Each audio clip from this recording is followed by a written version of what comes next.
পশ্চিমবঙ্গের রাজনীতিতে এখন সব হিসেব উল্টে দেওয়ার মতো এক মহাভূমিকম্প শুরু হয়েছে। মুখ্যমন্ত্রী শুভেন্দু অধিকারীর বিজেপি সরকারকে চূড়ান্ত ধাক্কা দিতে তৈরি হচ্ছে এক অভূতপূর্ব রাজনৈতিক সমীকরণ।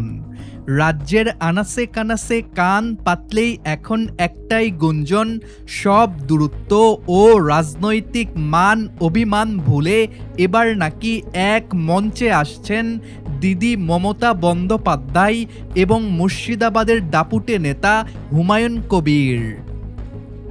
রাজনৈতিক মহলে চরম আলোড়ন ফেলে দেওয়া এই খবরে সাধারণ মানুষের মনে নতুন আশার সঞ্চার হয়েছে। দীর্ঘদিনের দ্বন্দ্ব মিটিয়ে এই দুই ব্যক্তিত্ব যখন ভাই বোনের মতো এক সুরে কথা বলছেন, তখন রাজনৈতিক পর্যবেক্ষকদের স্পষ্ট দাবি, এই একতার সামনে দাঁড়িয়ে মুসলিমদের দিকে কড়া চোখে তাকানোর সাহসও পাবে না গেরুয়া শিবির। একটা সময় ছিল যখন নানা বিতর্কিত মন্তব্য আর মতপার্থক্যের কারণে দলীয় স্তরে কিছুটা দূরত্ব তৈরি হয়েছিল। রাজনৈতিক মহলে মমতা বন্দ্যোপাধ্যায় ও হুমায়ুন কবিরের মধ্যকার মতবিরোধকে বিরোধীরা হাতিয়ার করারও চেষ্টা করেছিল।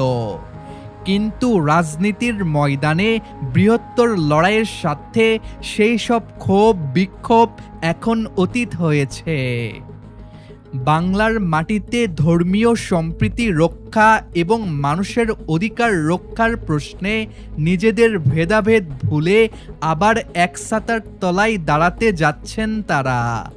ভাই বোনের এই ঢেরো মেলবন্ধন প্রমাণ করে দিচ্ছে, নিজেদের ভেতরে মতের অমিল থাকলেও বহিরাগত রাজনৈতিক আগ্রাসন এবং বিভাজনের রাজনীতির সামনে তারা কখনো আলাদা হতে পারেন না।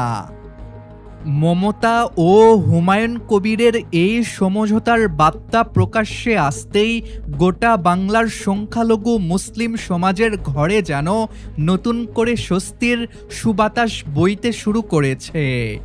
দীর্ঘদিন ধরে যারা বিভাজনের রাজনীতি এবং রাজনৈতিক হুমকির আশঙ্কায় ছিলেন, তারা নতুন ভরসা খুঁজে পাচ্ছেন। এই ঐক্যবদ্ধ ফ্রন্ট তৈরি হওয়ায় শুভেন্দু অধিকারীর প্রশাসনের একছত্র দাপট যে বড়সড় চ্যালেঞ্জের মুখে পড়বে তা এখন স্পষ্ট। মুর্শিদাবাদ থেকে শুরু করে উত্তর ও দক্ষিণবঙ্গের সংখ্যালঘু বলয়ে তৃণমূলের এই নতুন শক্তি বৃদ্ধি বিজেপি শিবিরের সমস্ত ছককে এক ধাক্কায় লণ্ডভণ্ড করে দিয়েছে। এই নতুন রাজনৈতিক সমঝোতার স্পষ্ট বার্তা হলো, বাংলার মাটিতে কোনো ধরনের রাজনৈতিক বাড়াবাড়ি কিংবা ক্ষমতার দম্ভ বরদাস্ত করা হবে না। প্রশাসনকে ব্যবহার করে সাধারণ মানুষকে কোণঠাসা করার চেষ্টা হলে তৃণমূল রাজপথে নেমে ঐক্যবদ্ধ প্রতিরোধ গড়ে তুলবে। হুমায়ুন কবিরের মতো তৃণমূল স্তরের প্রভাবশালী নেতার জনভিত্তি আর মমতা বন্দ্যোপাধ্যায়ের সর্বজনীন গ্রহণযোগ্যতা এক হয়ে যাওয়ায় রাজপথে তৈরি হয়েছে এক দুর্ভেদ্য প্রাচীর। সংখ্যালঘু সমাজের উপর কোনো অন্যায় চাপিয়ে দেওয়ার চেষ্টা হলে তা সরাসরি প্রতিরোধ করা হবে এই রাজনৈতিক জোটের মাধ্যমে, ঠিক সেই কড়া হুঁশিয়ারি দেওয়া হয়েছে। শুধু ক্ষমতার সমীকরণ নয়, মমতা হুমায়ুনের এই মেলবন্ধন আসলে বাংলার চিরায়ত সাম্প্রদায়িক সম্প্রীতিকে আরও মজবুত করার এক বড় উদ্যোগ। দিদি স্পষ্ট করেছেন, বিভেদের রাজনীতি দিয়ে বাংলার মাটিকে ভাগ করা যাবে না। হিন্দু মুসলিম প্রতিটি মানুষ একে অপরের পাশে থেকে নিজেদের গণতান্ত্রিক অধিকার রক্ষা করবে। বিভাজনের ছক তৈরি করে বিরোধীরা ভেবেছিল তৃণমূলকে দুর্বল করা যাবে, কিন্তু বাস্তবে দেখা গেল দল আরও বেশি ঐক্যবদ্ধ ও শক্তিশালী হয়ে রাজপথে ফিরে এসেছে।